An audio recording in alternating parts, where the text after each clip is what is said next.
welcome to our second annual Cardiometabolic Health Conference for focusing on women's health and our wellness masterclass.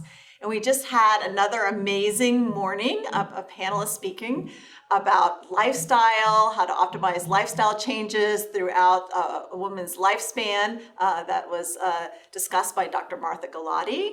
And then we had a wonderful talk about management of obesity in women with a life course approach by Dr. Fatima Stanford. And then we had an outstanding talk by our own Dr. Fatima Rodriguez, all about social determinants of health and how to optimize cardiometabolic health in underserved populations. So Dr. Rodriguez, do you want to give some highlights from your talk this morning? Thank you so much, Dr. Michos and Dr. Taub, for another really amazing event and really energizing for us, for the speakers as well, to be around such luminaries in the field and just feel the energy around cardiovascular prevention in women. So in my session, I really focused on unpacking what are social determinants of health and why are they so critical to address for women. I think a couple of key take-home points that we discussed. The first is that you really can't start prevention early enough in the life course, and of course considering social determinants of health as you do that. There are a lot of potential innovations around cardiovascular prevention using digital tools, but particularly for underserved communities, we have to make sure that these are tested rigorously and have community input when they're implemented. What was really great about the session is we really talked a lot about how lifestyle can synergize with some of the medications for obesity management, diabetes management. So I think we really integrated well how we can synergize these tools to really improve cardiovascular outcomes. Absolutely. And as a cardiologist, I always tell my patients, really, the backbone is lifestyle, right? There's no substitute for what you do every day. If you superimpose that, the social determinants, the conditions in which you live, play, and work, all of this plays a key role. But most of the time, you still may need some medications. And we had a great tour de force by Dr. Stanford around the new therapies for obesity. Right. And I thought a lot of good take-home points was how we can discuss lifestyle and how we can discuss weight management with our patients. And how to have these conversations in a neutral, non-stigmatizing way.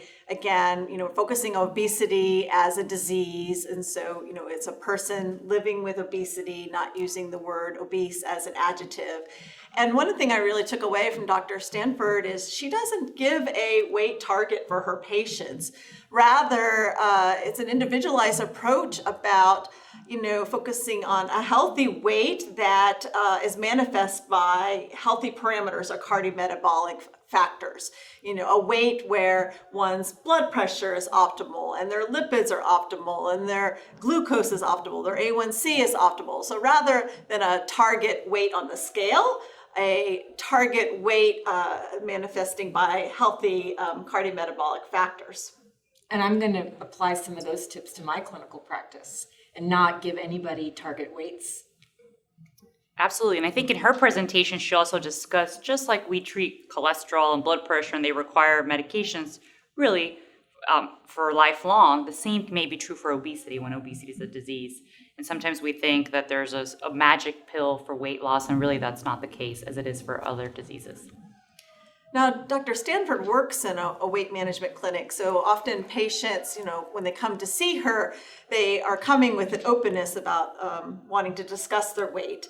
But for many of us, they're not coming to see us for that reason, but we want to discuss it as part of their optimization of their cardiometabolic health. So in your discussion, you mentioned some of the approaches that you have in your clinic. I guess you have a pre-clinic new patient survey. Can you tell us a little bit about this? Sure. So what we do in Stanford Preventive Cardiology is that we have a pre-visit assessment, and that includes questions around, has your weight changed over time? What factors do you think have contributed to that? So because that's patient-reported information, it really helps facilitate the dialogue around, as you said, weight management as a way to improve your overall cardiovascular health. So again, it was a fantastic session this morning, and we have more to come. We have sessions on lipid management in women and diabetes management in women and resistant hypertension in women. And a whole lot more. And again, I'm just so thrilled to be back here in California for our second annual Women's Cardiometabolic Health Conference Masterclass and Wellness Program.